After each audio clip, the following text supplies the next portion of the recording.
Here we have a SAT math problem. Okay, let's go to the question. An equilateral triangle is inscribed in a circle with a radius of 8 inches. What is the area of the region that lies within the circle but outside the triangle in square inches? Round your answer to the nearest tenth. Okay, first let me draw a circle with an equilateral triangle inscribed in it. Here I have drawn a circle where an equilateral triangle is inscribed. According to the question, we have to find the area of the region that lies within the circle but outside the triangle. Okay, now let me share the region for which we have to find the area. So this part, and this part.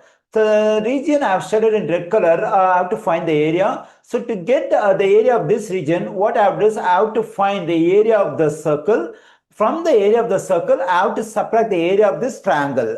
We can find the area of the circle using the radius given over here. We know the formula to get area of a circle, that is pi r square. We can plug in this 8 for r over here and we can get the area of the circle. Now we have to find the area of the equilateral triangle. Let me say that the length of each side of this equilateral triangle is a. Here we have a, here we have a. All the three sides are equal because it's an equilateral triangle.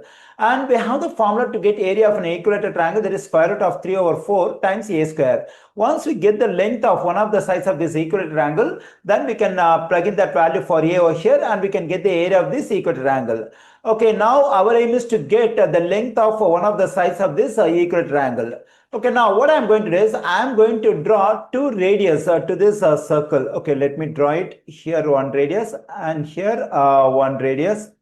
And also let me mark O as the center of the circle and say this is point A and this is point B and this is point C. Since ABC is an equilateral triangle, at each vertex we'll have a 60-degree interior angle measure.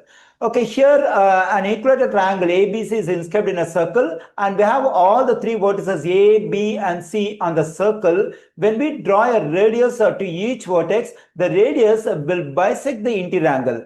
Okay, here we have drawn a radius OA to the vertex A of this triangle. Then this radius OA will bisect this interior angle 60 degrees. That is, it will divide this 60-degree angle measure into two equal parts. So that is 30-degree angle measure over here and here we have 30-degree angle measure.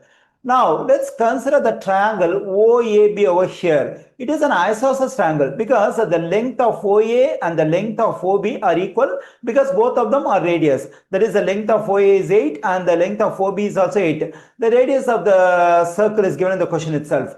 Okay, so here we have an isosceles triangle OAB over here. Now let me draw an altitude to this triangle from the vertex O to the side AB.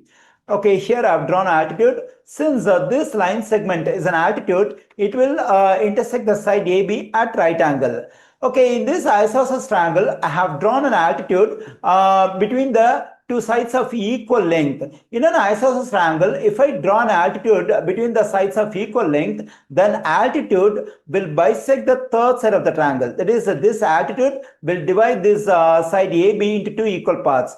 Okay, now let me say this is point D. Now the length of this line segment AD, the length of this line segment DB are equal. Okay, now let's consider the right triangle OAD over here. Here we have right angle, that is 90 degrees. Here we have the interior angle measure 30 degrees. Then the measure of this interior angle has to be 60 degrees. So that the three interior angles will add up to 180 degrees. Now it is a 30, 60, 90 special right triangle. Okay, in this triangle, let's consider the side which is opposite to the smallest angle 30 degrees. So that is side OD. Then this is the shortest leg of this triangle because it is opposite to the smallest angle 30 degrees. In 30, 60, 90 special right triangle, usually we assume x as the length of the shortest leg.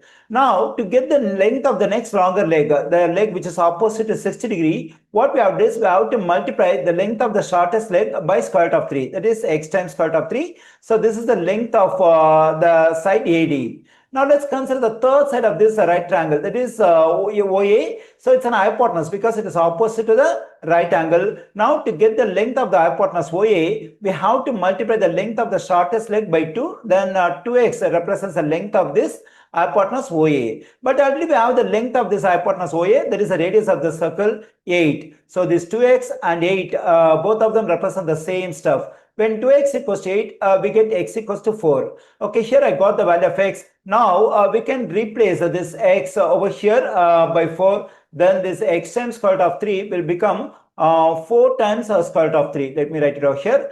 Already we know that the length of this line segment AD and DB are equal because its altitude will divide this AB into two equal parts. Okay, then the length of this line segment DB is also the same, that is 4 times the square root of 3. Then what is the length of this line segment AB? We have to add this 4 square root of 3, 4 square root of 3, then we get 8 times square root of 3. So now I got the length of one of the sides of this equilateral triangle, that is 8 times square root of 3. Okay, now what we can do is that we can find the area of the circle and also area of the equilateral triangle. Okay, first let me get the area of the circle. Let me write this up over here. Area of circle equals to, the formula is pi r square. And here we can plug in the radius 8 for r over here. Then I'm getting pi times 8 square. Okay, here the value of 8 square is 64. That is 64 pi.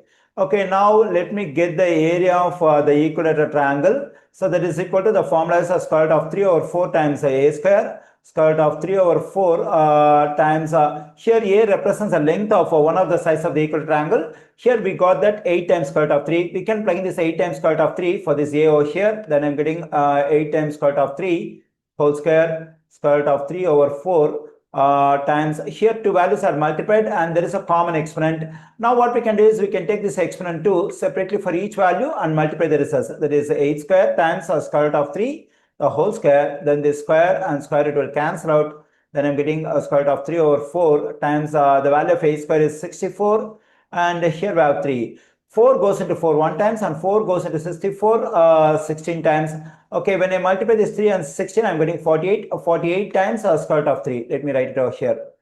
Okay, here I got the area of the circle and area of the equilateral triangle. Now, to get the area of the region that lies within the circle but outside the triangle, as we have planned already, we have to subtract the area of the equilateral triangle from the area of the circle. Okay, let me do it. 64 pi negative 48 times square root of 3.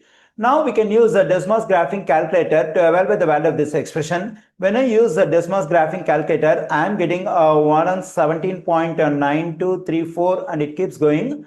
According to this instruction, we have to round our answer to the nearest tenth. When I round this value to the nearest tenth, I am getting 117.9. Here we have the radius of the circle in inches, then the area we got over here must be in square inches. Therefore, the required area is 117.9 square inches.